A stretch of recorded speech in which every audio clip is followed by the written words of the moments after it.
Welcome to the News and Views podcast by the Fintech Times. Established in 2016, the Fintech Times is a global multimedia news outlet centered around the world's first leading fintech newspaper. We report on the latest and brightest ideas from the fintech world. Follow the conversation using hashtag TFC News and Views and follow us at the Fintech Times. Hi, I'm Polly Jean Harrison, features editor at the Fintech Times. Hi, I'm Francis Bignell and I'm a journalist at the Fintech Times. Hi, I'm Tyler Smith and I'm a journalist at the Fintech Times. Hello, and welcome back to the News and Views Fintech Times podcast. And of course, Happy New Year! Brand new year, it's 2023, it's January, everything is so exciting. Francis and Tyler, you're here, of course, as per usual. Happy New Year to you both. I hope you had a very nice Christmas festive period. How are you guys doing today? Are you supercharged for the year ahead? Francis, how's it going? Hello. Happy New Year to you both. Yeah, I think I'm raring to go for this year. I don't know about you guys, but towards the end of, I guess the start of January, the end of December, whatever you want to call it, I was just waiting for the new year to kick off and for things to get going again. So yeah, I'm excited to be here and looking forward to what the year has to hold. Amazing stuff. And Tyler, of course, how about yourself? Hi guys, it's really good to be back with you here in January 2023. I'm really looking forward to what this year has in store for myself and for the fintech industry. It's all very exciting. And I think my New Year's resolution this year is probably to use social media less. I think that's what mine's going to be. Well, have you guys got any? If you had to say one. I tend not to make New Year's resolutions just because I know I won't stick with them. But if I was going to sort of say one, You have to it would choose. kind of be to be like sort of be a bit more organized is probably the wrong word, but I'd just try and manage my time a bit more effectively to give myself a bit more time, as well as all the different projects and work and stuff I've got going on. Because as you guys know, I'm very good at saying yes to everything. You got to put yourself first. Yeah. Afterwards. What about you, Polly? Mine is kind of generic, but it is very much needed. It's just to sort of get in shape, really. Is the classic, this is going to be the year where I finally start going to the gym and stuff like that. It's been a while, so I'm trying to get back into that. And I want to start playing hockey again. That's another one. So my very fitness related for me. Very generic, but... Yeah, you play ice hockey. Yes, Francis plays ice hockey, Tyler, didn't you know? Yeah, I know. I remember. He's never brought it up before. Never, ever. As somebody who can barely ice skate, I find it amazing that you can play a sport and ice skate at the same time. I think it's amazing. I think play is a very good term. But yeah. Anyways. So fintech, guys, brand new year. Always very exciting to be going into a new year, especially on the fintech front. Lots of, I'm sure, very interesting things going to be happening this year. But what are you guys going to be talking about today? So today I'm going to be talking about healthcare and payments within it, specifically looking at flexible spending accounts. And Tyler, what are you going to be talking about? Well, I'm going to be following a similar theme to Francis' article. We're going to be talking about neobanks and how they can achieve profitability through lending. Amazing stuff. And I am going to be looking at how the UK is ditching physical wallets. So some very interesting topics this year. Who wants to go first? First podcast story of 2023. Francis, you know what? You take it away. Might as well. I'll take this to sort of get the party started. So today's article comes from AvaCare Medical, and it's something that I don't think we see too often at the Fintech Times. And when we do, it sometimes isn't always the most applicable. But in this article, the AvaCare Medical discusses flexible spending accounts, or FSAs, in 2022 and sort of the impact that they've had on specifically US customers who have been able to capitalize or using these accounts that their employers have provided. So as healthcare costs rise, flexible spending accounts are increasingly becoming recognized for their money-saving benefits. What an FSA is an employer-sponsored benefit that allows workers to set aside pre-tax dollars to pay for qualified medical expenses. Using an FSA account can have a significant impact on tax liability, as consumers are not required to pay taxes on the money spent. According to the December 2020 Connect Your Care publication, Flexible Spending Account Trends in 2020, admittedly it might be a little bit outdated now, we're in 2023, but an estimated 30.7 billion was saved in FSAs, which was an 8.7% increase from 2019. So the way that these accounts work is that the IRS has allowed contributors to defer up to 2.75 $2,750 for a medical FSA, and up to $5,000 per year for a dependent care FSA. So theoretically, so far so good. It probably sounds quite cool. There's a way that you can get your healthcare paid for in the US, and it might almost seem too good to be true. It's tax free. So what's the catch? Essentially, if you don't use these funds, they go to your employer. They don't remain in this tax free state forever. And the way it works is within the calendar year. So before the 31st of December, the contributors need to make sure that they've spent all the money that they put aside in these accounts, or the money will be forfeited to their employers. Now, there is a way for them to get around this. Nowadays, most accounts have some form of a rollover service or a grace period if the funds aren't used, which usually means they can roll over maybe 25% of it or $500, something along those lines. But in 2022, it was AvaCare Medical found out that there was still $1 billion in FSA funds waiting to be used. And of course, we're now in the new year.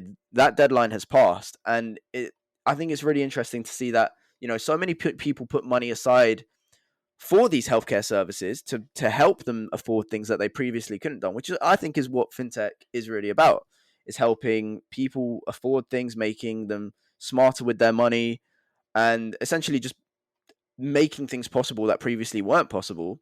I think that is what fintech is in essence.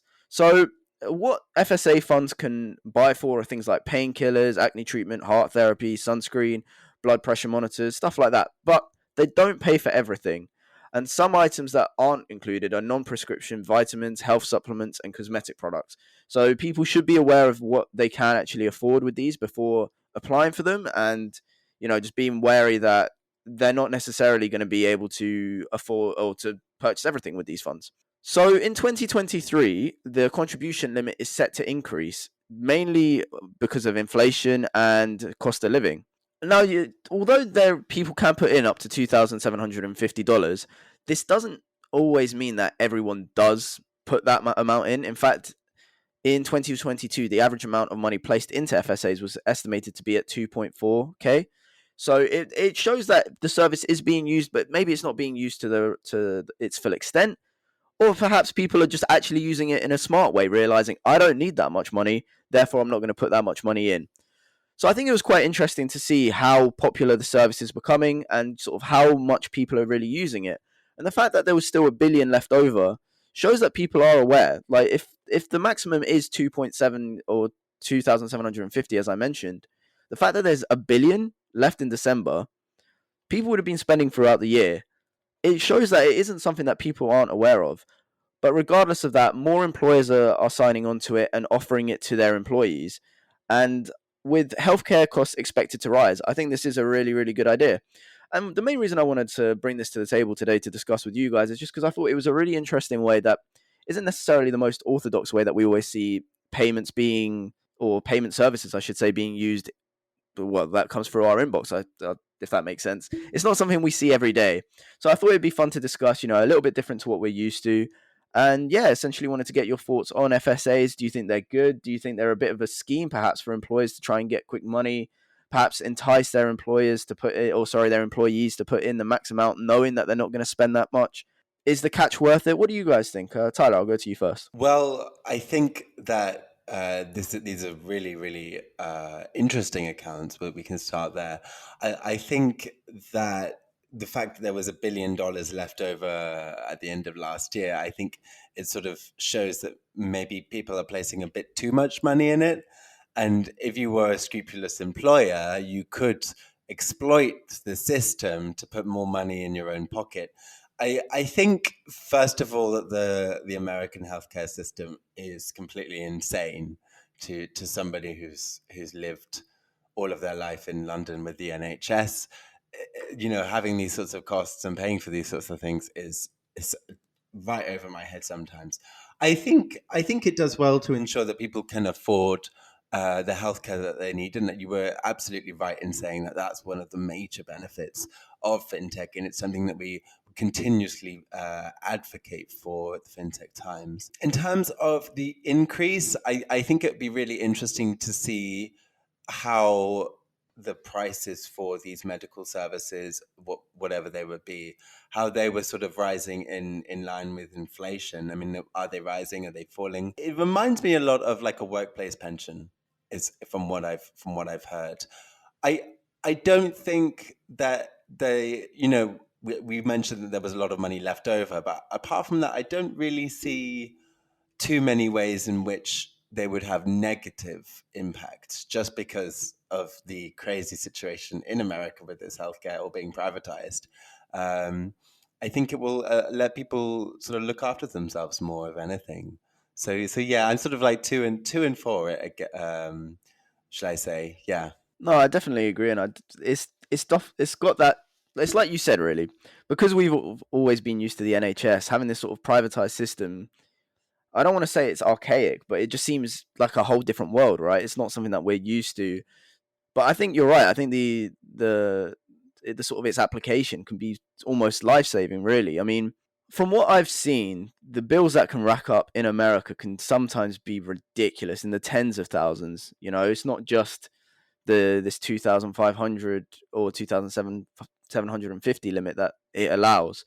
But at the same time, I think when you're looking for these sort of day-to-day savings, like it mentions, painkillers, your paracetamols of the world, or that sort of stuff, I really think that, or sorry, I don't. Maybe those aren't actually included. Regardless, I think these the sort of painkillers that you get, things that we sort of take for granted almost, and or we don't. It's difficult to appreciate. I think the sort of impact it can have for us because we're so used to a different way of living.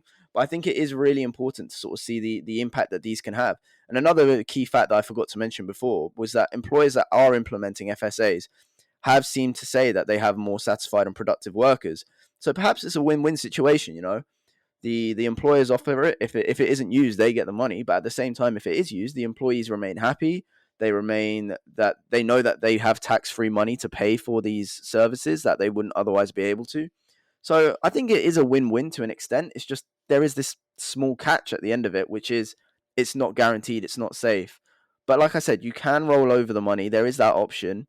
There is this, and in 2021, if somebody had applied for a 2022 FSA, their entire saving, whatever they didn't spend, was rolled over. It wasn't just 25% or $500. Because of the COVID pandemic, everything was rolled over. So in that sense, I suppose you could say it's doing its job and it's doing the right thing. It's just, I guess, I don't know. It seems like it's a catch almost. Polly, what are your thoughts? Yeah, I was interested, Tyler, when you said comparing it to like workplace pensions, because that's kind of immediately where my brain went. Obviously, they're two very different things, but the idea of putting money away for the future is very similar. And I think it's one of those things that you don't necessarily think about sometimes when like maybe you're like onboarding to a new job or something like that, or someone sends you an email being like, hey, do you want to join the pension scheme, or hey, do you want to join this scheme? And you think, yeah, all right, fine, whatever. And you don't necessarily think about it, and you don't think about the money that you're taking out. But then I also think it's very difficult for us to sort of sit here and talk about a scheme that we kind of really have no idea about, especially what you guys have been saying about healthcare. It's very different over there, and something that we just can't really understand and stuff. I think what you were saying, Francis, is really interesting about how medical bills can often cost a lot of money, like a lot more money than the $2,000, etc., that you can get in the FSA fund. To which point you wonder what's kind of like the point. I mean, I guess $2,000 towards a $10,000 bill is still something, but that was a very interesting point to me. And I don't know. Like I say, it's very hard to sort of think about something critically when you just kind of don't really have any experience of it, because we're obviously very lucky to have the NHS, and even though we do pay for things like prescriptions and over-the-counter medications, they're all sort of capped at one price, whereas I know in America it's pretty much whatever companies want to charge, I believe, for their medication. So no, it's really interesting, and I think I'm glad that there's the rollover. Without the rollover, that would definitely completely put me off and think that it was a negative to people. But I guess it's one of those things that you don't need until you need it, for want of a better phrase. Like, you can go through the whole year and be like perfectly healthy and everything be fine, but then maybe you get struck down with an illness and suddenly you need to go to the doctors and you need to go get medication and things like that, then suddenly you'll be very glad that you had this money tucked away. So it's balancing that, the cost towards the actual need. It's a very interesting situation for sure. Yeah, it's basically human warranty, isn't it? When you like buy something and then it's just like, oh, would you like to insure it for like a couple of years? It's like, well, that seems to be what the FSA is. Before we move on, I thought I should just mention the things that, or the most bought things through the FSA. So the top one was doctor visits, which is one that I think we completely forget about because, again, any problem, we just call the NHS, your GP, and you can have a quick chat with a doctor.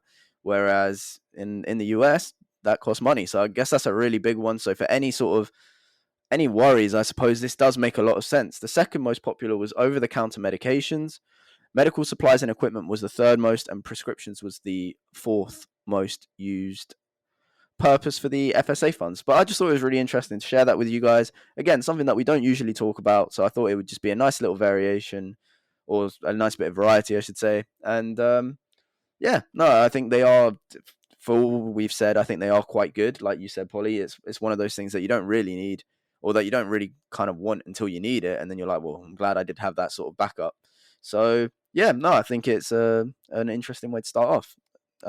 Polly, do you want to go next? Sure thing. Thanks, Francis. So the article I wanted to talk about today is all about how 21% of the UK are planning to ditch physical wallets in the next 5 years. So this was a really interesting article, and I know we've talked a lot about sort of digital payments and things in the past on the podcast, but this one particularly kind of stuck out to me, and I'll explain why in a little bit. But essentially, new research from MasterCard has found that around 21% of Brits expect to completely ditch their physical wallet within 5 years. And this research was done in partnership with the fashion communication graduates of Arts and Design College Central St. Martin's, who looked into the changing use of physical wallets. And that's kind of what stuck out to me about this article, the fact that they've partnered with fashion people, like rather than other finance or fintech people, and that was just really interesting to me. But essentially, the research found that over 1 in 5 Brits don't expect to hold a physical wallet, and this number rises to 34% among Gen Z, with a further rise to 38% of millennials. 93% of consumers said they are considering using alternative means of payment in the next year. And new forms included contactless, QR codes, biometric payments, and cryptocurrency transactions. And so I think I wanted to bring this to the table because I don't know about you guys, but I don't have a wallet anymore. Like I have a wallet, but it doesn't go out very often. Like usually I use my phone, or I'll just have like my card in my back pocket, which I do not recommend because the amount of times I've lost it in a pair of trousers is an absolute nightmare. But I don't really use a wallet anymore. And then I thought this was interesting that this research was also kind of looking at the changing use of what a wallet is. So obviously a wallet, it would just be something to hold your money, but actually this research has found that people are using physical wallets more as like a personal archive instead of a place to keep your cash and your cards. And that was just really fascinating to me. So one of the graduates that MasterCard worked with said, nowadays wallets are so much more than just a money receptacle. They hold memories, photos, lucky charms, hand-scribbled notes, and once-forgotten loyalty cards that are yet to be transported into the digital space. And that was just a really interesting quote for me. And I guess it's just a really interesting viewpoint as well, the fact that as we're moving along in this sort of digital thing that we've got going on, and I'm sure as we go into 2023, we'll hear more about the move to digital and the push to digital payments and things like that. The fact that things kind of change and how the use of wallets are changing. So like, will people keep wallets even though there's no cash in them? And will they just keep all their photos in their wallet? It was a very sweet idea, and that's what really caught me about this article. But obviously, it's mainly thinking about digital payments and the push we're having this year. But I mean, let's throw it over to you guys. What do you guys think? Do you think wallets will go out of fashion entirely? Do you think that people will change their use of the wallet, or is it just all about the digital payments? Francis, what do you think? I'm much like you, Polly. I don't think I've used my wallet in years. To the point now that when I'm going out and I want to buy some alcohol, I always forget that I don't have my ID on me because most of the times I just leave with phones and keys now.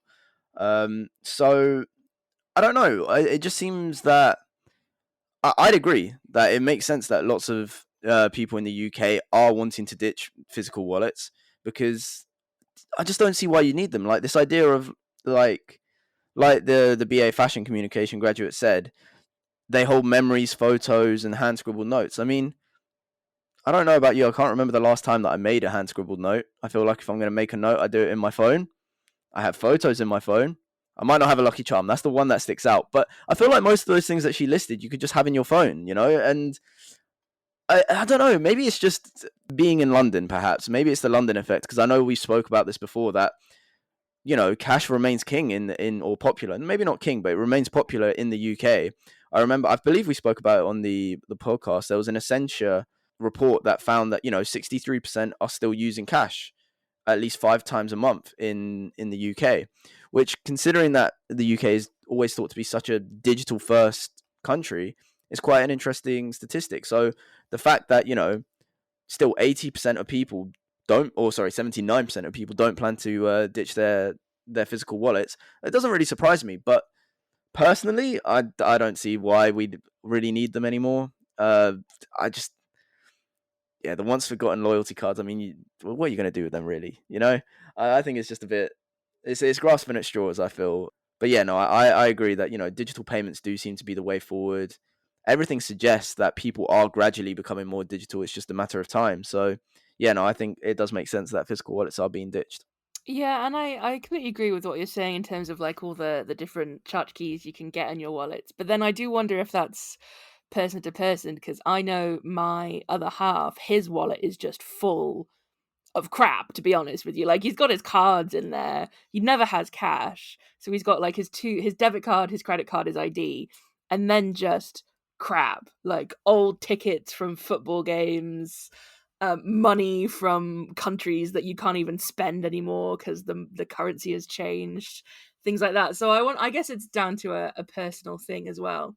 And I think what you said about the London effect is really interesting, because I do wonder if sort of, I guess, how developed your particular city or town or whatever is would have an effect. Because I know sometimes I go into the supermarket and panic because I'm like, oh no, what if I go to pay for my shopping with contactless and then it tells me, you know, oh, you've got to put your card in, or it doesn't work, or something like that, which has happened to me before, and I've had to abandon like a whole trolley full of groceries at Aldi or whatever.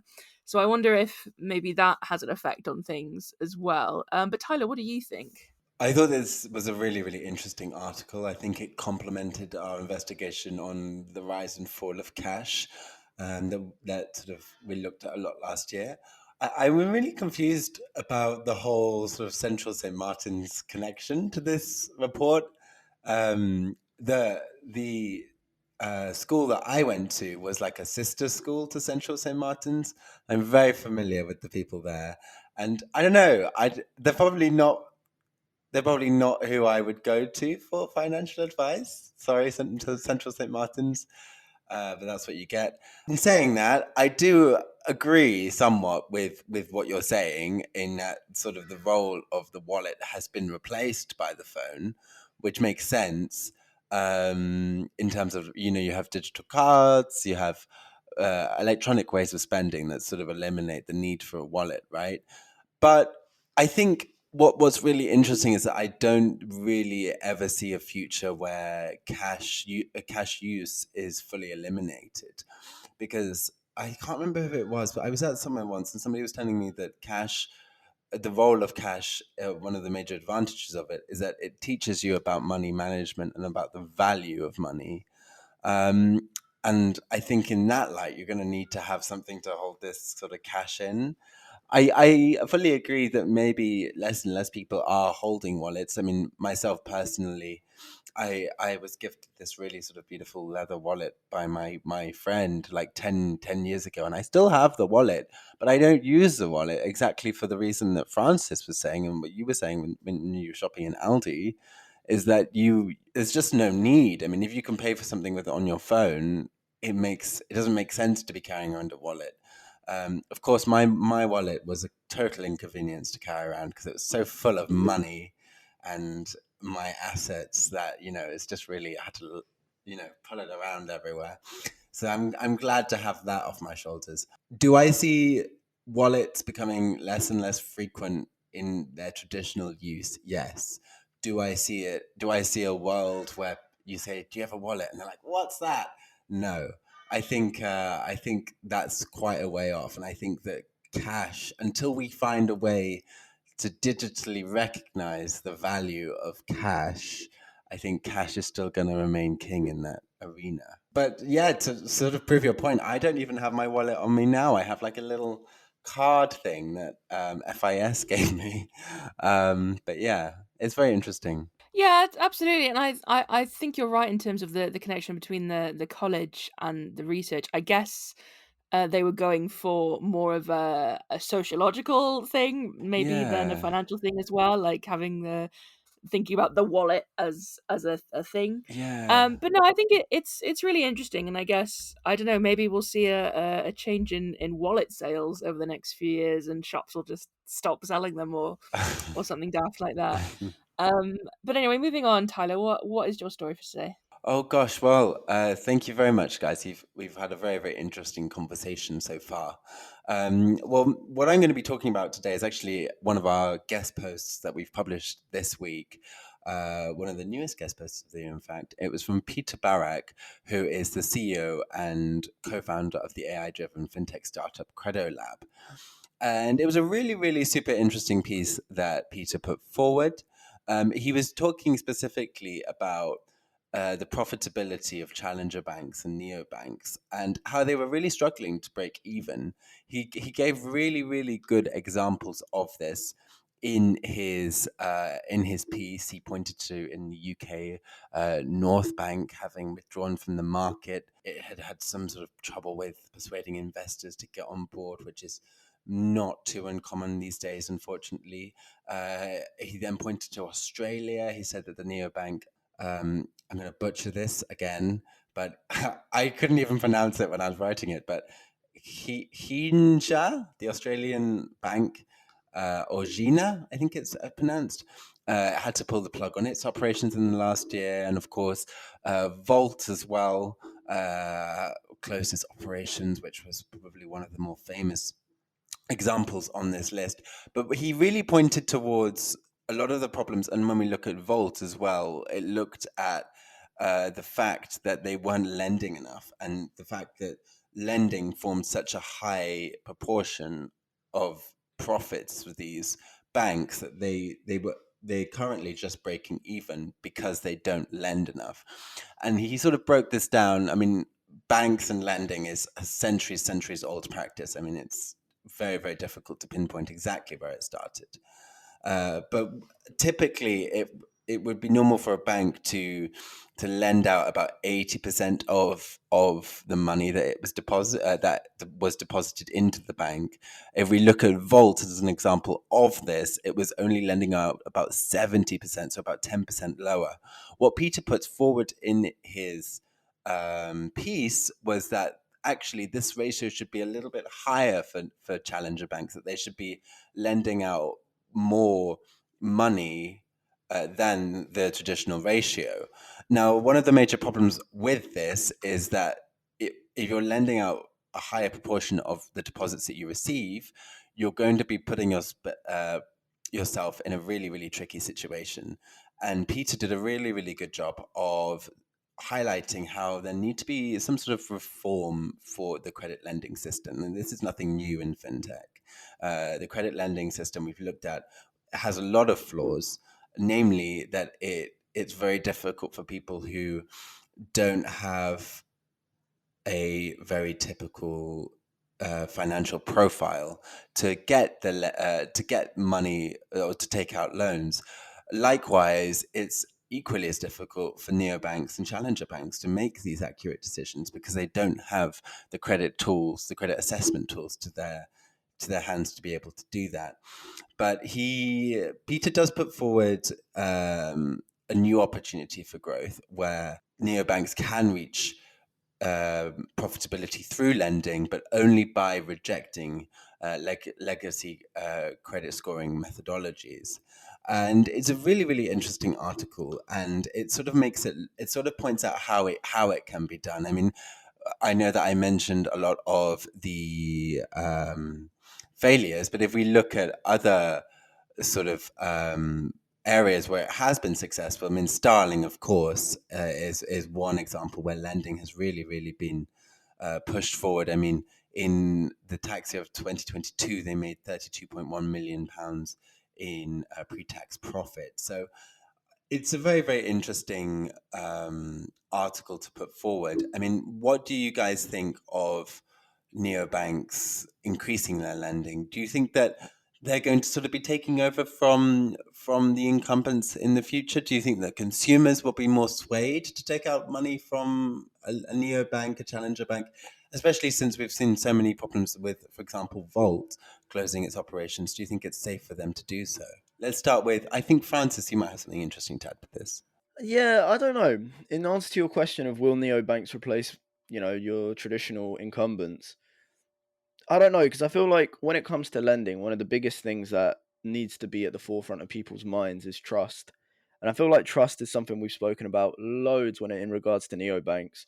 And it's this idea that when it comes to large sums of money, you want to have that human connection, right? And because neobanks are digital, there's always that sort of barrier that I think they need to overcome to get people to trust them. Where previously, if they went to, your Lloyds, your Barclays, your NatWests of the world, they could just turn up, and because of the sort of reputable nature that they have, or reputable in quotation marks, I know they're always getting caught out by the FCA for one thing or another. But, generally speaking, these high street banks are more trustworthy because they have a reputation of giving you these loans and you paying them back, and they are a trustworthy source. Whereas when you hear about these stories of like a Volt or the other ones or I'm gonna have a butcher at it as well. I'm gonna guess it's Shinja.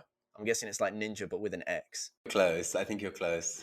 I think it must be something along those lines. When you have a company like that you hear these horror stories of they've closed down, they're not lending enough. You think, well, why aren't they lending enough? Is it because they're not trustworthy? And then, consumers' mind spirals like that. And I think that's one thing that they really need to sort of work on, is building up trust. And I know that's not a new idea. It's not that I've suddenly said something that no one's ever thought of before. I know for a fact that we've discussed it on this podcast before. But I think it's just that important that it can't really be forgotten. And sure, you can say that you're going to lend more, but if you don't, I don't know. I feel like you can say you want to lend as much as you want. Surely then it becomes too good to be true, and consumers don't want to trust it because they're like, that's too much money. I think there's a fine line that they need to work out what's viable and what's trustworthy. And I think, like I said, trust is just the most important thing here. Yeah, I really do agree with that. I think banks would be sort of cutting it very, very fine to be raising their lending ratios very high above their own deposits. It's sort of this discrepancy between wanting to lend and being able to lend, I think, is what you've really, really hit the nail on with your comments. Polly, let's finish up with you. What do you think? Yeah, I agree with everything you guys have said so far. I guess my thoughts kind of start with the fact that, like you guys were saying, banks make money traditionally through lending, right? But isn't the whole point of the neobank? Isn't the whole point of the neobank to go kind of against tradition and blow tradition out of the water, right? Isn't that kind of the whole raison d'etre of a neobank?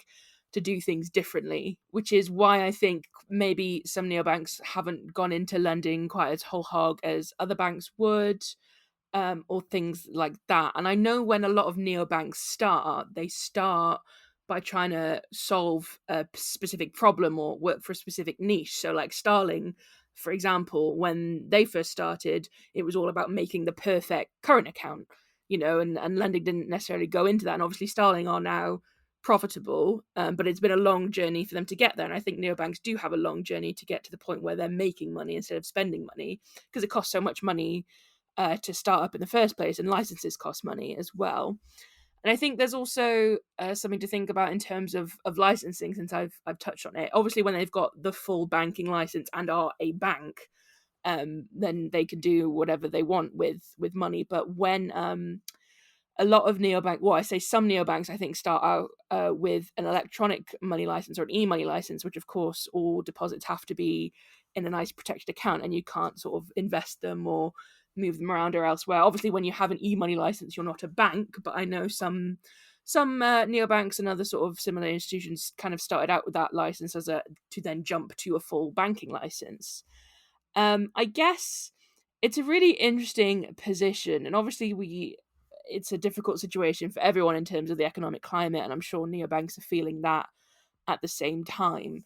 Do consumers want to be able to lend money from neobanks? I don't know. I imagine it's quite nice to have everything all in one place, which is, what we're continuously learning, is that people like being able to go to one place and have a one-stop shop of like all the products that they might need.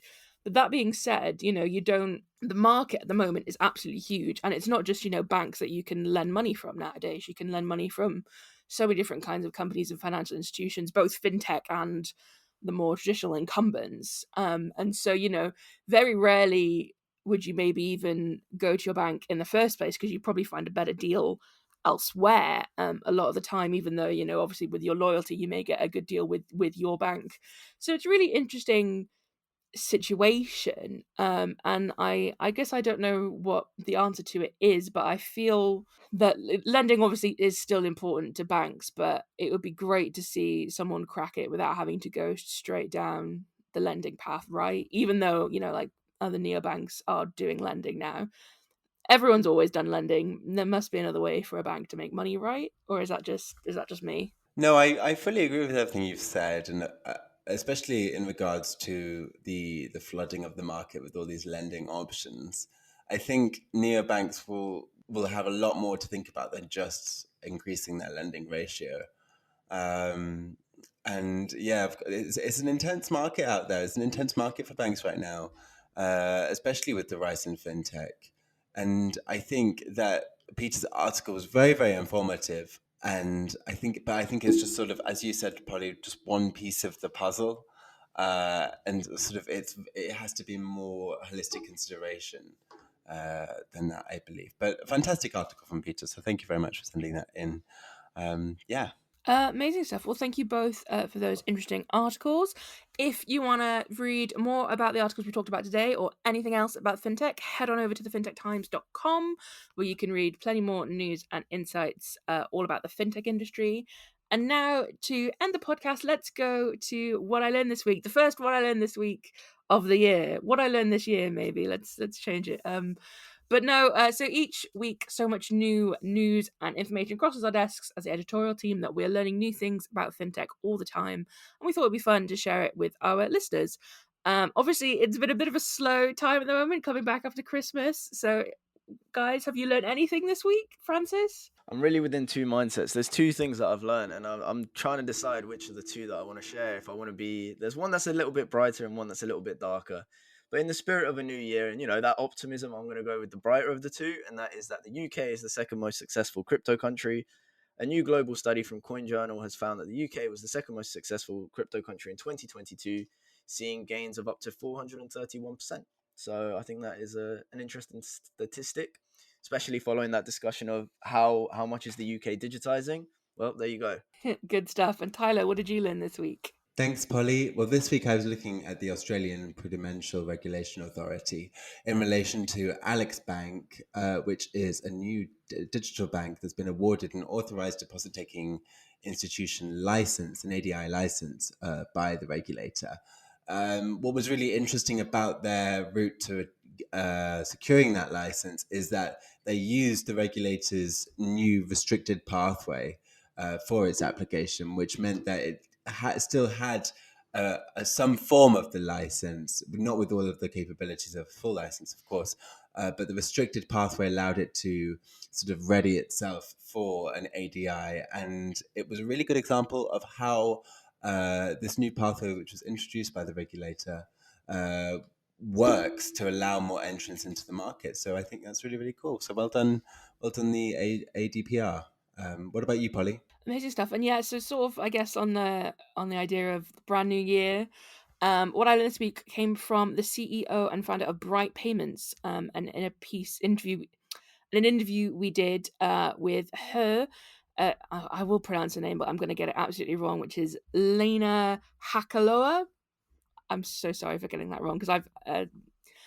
Anyway, she said in her wonderful interview that to move fintech forward in 2023 will require a big drive to attract talented people into the sector, with fintech companies competing for top talent and bringing new people with fresh and exciting ideas.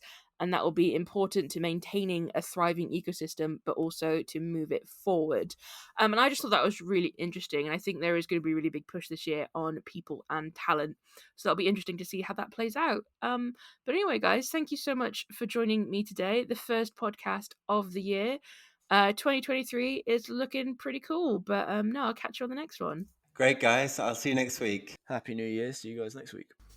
Thanks for listening to the News and Views podcast by the Fintech Times.